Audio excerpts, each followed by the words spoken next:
back. Sorry about the noise. Got the furnace going and everything else. Okay, so we made some more modifications. One thing I hated was the fact that this was so close to the shock strut. I don't get why it was so close, but it was literally so close that it was going to pinch the brake cable once in a while. You know, the wiring that was coming down. So I cut about that much off of it. Don't really need it anyway. It's not going to... the post only comes down to about there anyway, so that's out of the way. Okay, so we got the first battery rack done, and it is lined up flush with proper spacers, which I'm using is this stuff here. It's a mix of plastic and graphite. Pretty strong stuff, but if it ever does break, I can use aluminum pieces and just grind out the proper size and put it in there. This is all steel, very thick steel at that, so I did make a little bit bigger holes. I wasn't worried about it collapsing or breaking under stress. I ended up bolting it here, obviously with a spacer, aluminum spacer, here with that plastic spacer, over here with a plastic spacer, and then right to the frame down here, right there. No spacer in there because of the gap. But that is solid. It's not going to move, and it serves two purposes actually.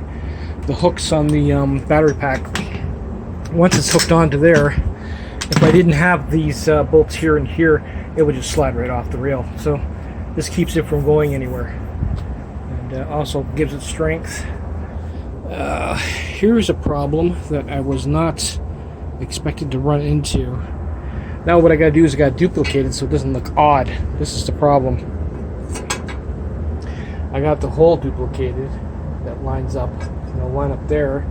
As you can see, it's flush there, but down here it's way off.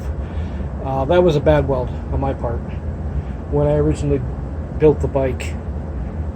So what I'm going to have to do is I'm going to have to cut this out here and cut this out over here. Just remove this whole piece here. I have some extra stuff here that I could cut out and clean up and eventually spot weld it into here to bring that end up, or else it's going to look odd on the other side. It's going to look uneven. It's going to look like crap.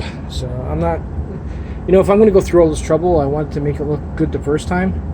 So there's no way around that. I'll have to cut that out, bend this up so it's even, and then put a piece in there and spot weld it in before I even mount it to the other side. That way, when I do the bolts, they're even on both sides. You know what I mean? If I do it this way, then this bolt here will probably be like down here or whatever. It's gonna look stupid. But this is solid. I mean, this is as good as it gets. And there's still, if you pedal, there's still lots of room here.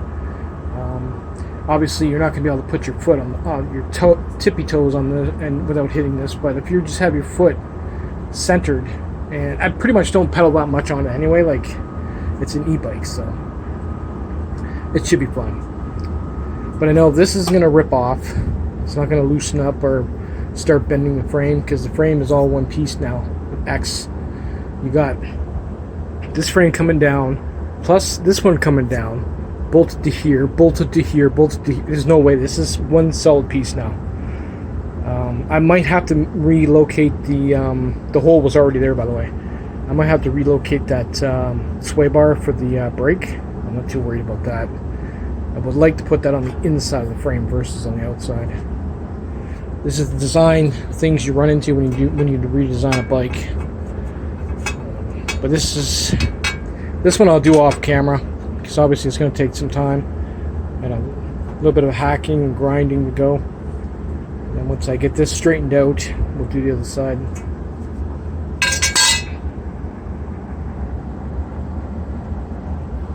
Let's just try this.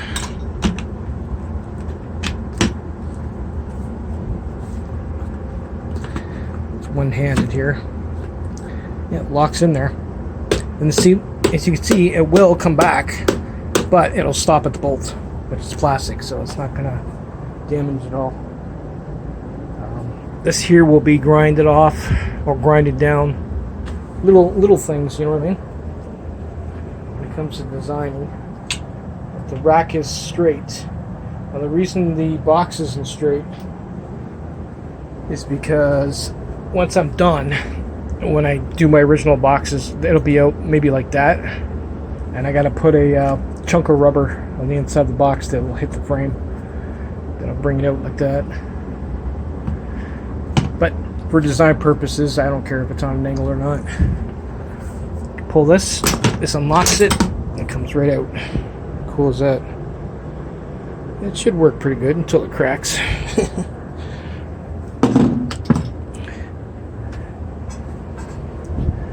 Anyway, on to step 2. Later, guys.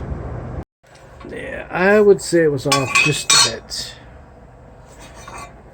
But line it up.